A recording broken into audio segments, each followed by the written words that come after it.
जो बच्चे सच्चाई और ईमानदारी की राह पर चलते हैं वो आगे चलकर महान व्यक्ति ही बनते हैं। अपने परिवार और अपने माँ बाप और अपने देश का नाम रोशन करते हैं। एक ऐसे बालक की कहानी जो हमेशा सत्य ही बोलता था और अपनी प्रशंसा सुनकर भी कभी प्रसन्न नहीं होता, ना ही घमंड दिखाता था। यही एक गांव की बात होगी कि एक परिवार रहता था। उसमें एक बालक 3rd क्लास में पढ़ता था। उस परिवार का बालक 3rd क्लास में पढ़ता था।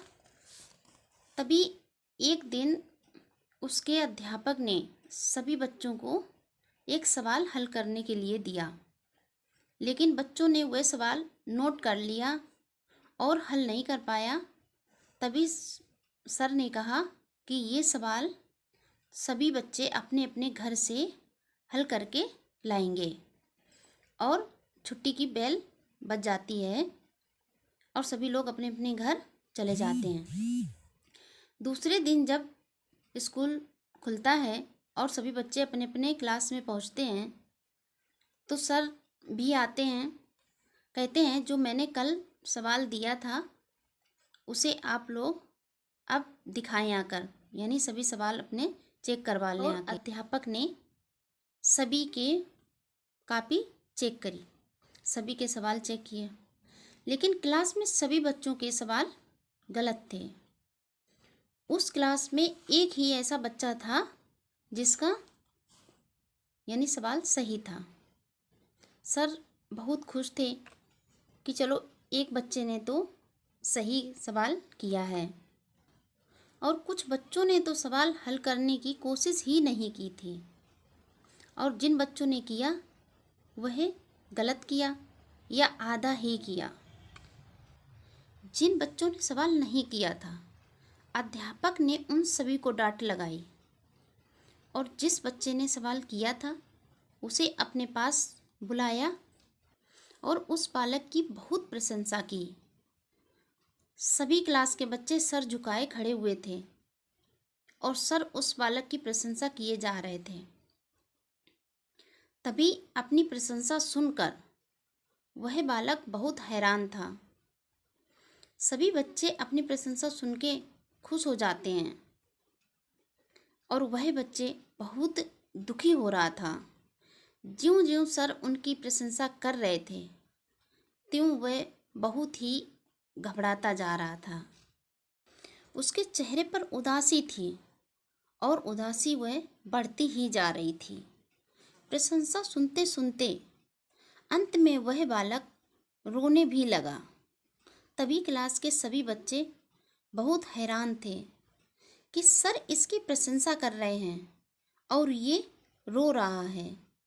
यह बात देखकर उस क्लास के सर भी बहुत हैरान थे कि मैं तो इसकी प्रशंसा कर रहा हूँ और यह बालक पता नहीं क्यों रोए जा रहा है। तभी सर उसके पास जाते हैं और उसके सर पे हाथ फेरते हुए बोलते हैं कि बेटा, मैंने तो आपको डांटा ही नहीं, फिर भी आप क्यों रो रहे हैं? क्या कारण है आपके रोने का? मैंने तो आपकी प्रशंसा की है और आप रो रहे हो।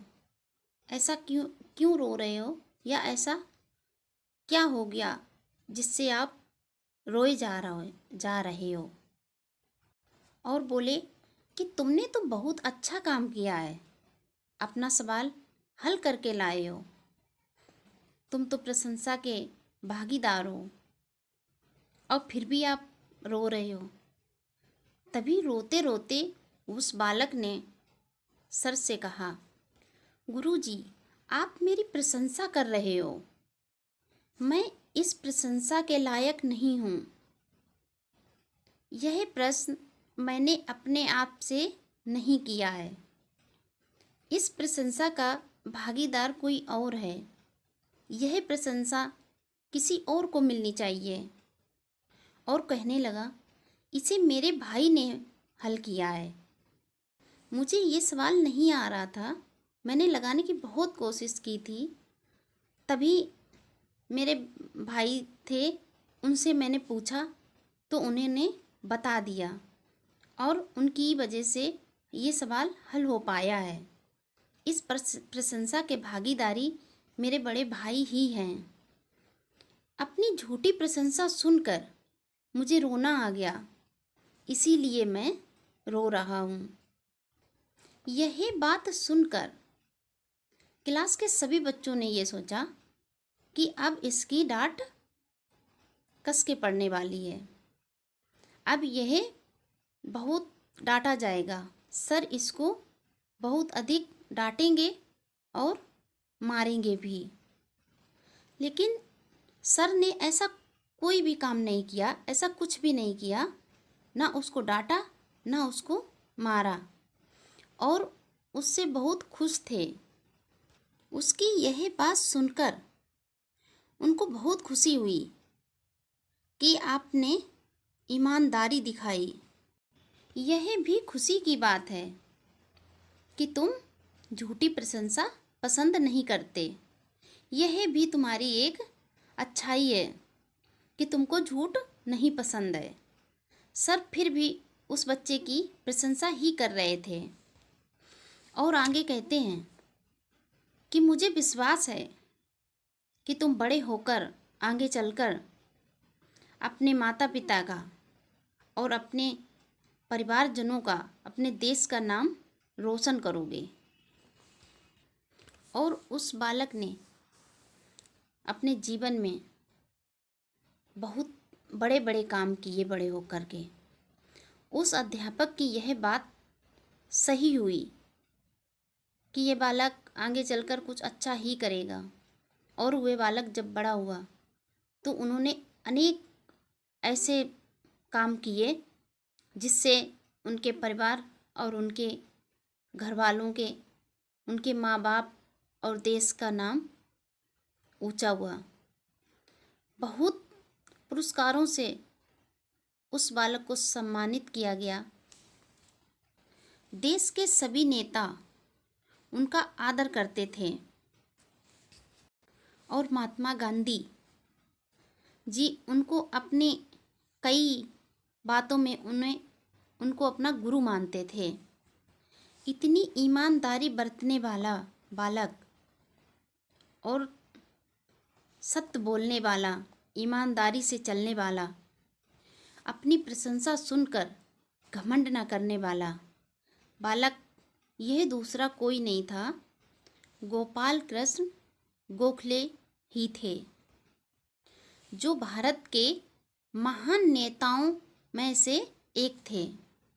उन्होंने जीवन भर भारत की उन्नति के लिए प्रयत्न किए थे और बचपन में ही इनके अनुभवी गुणों को देखकर महान लोग समझ जाते थे कि यह बालक आगे चलकर कोई महान नेता बनेगा या महान व्यक्ति बनेगा।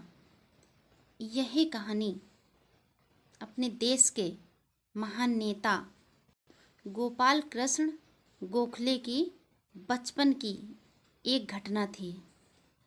अगर कहानी अच्छी लगी हो तो लाइक ज़रूर कर दें।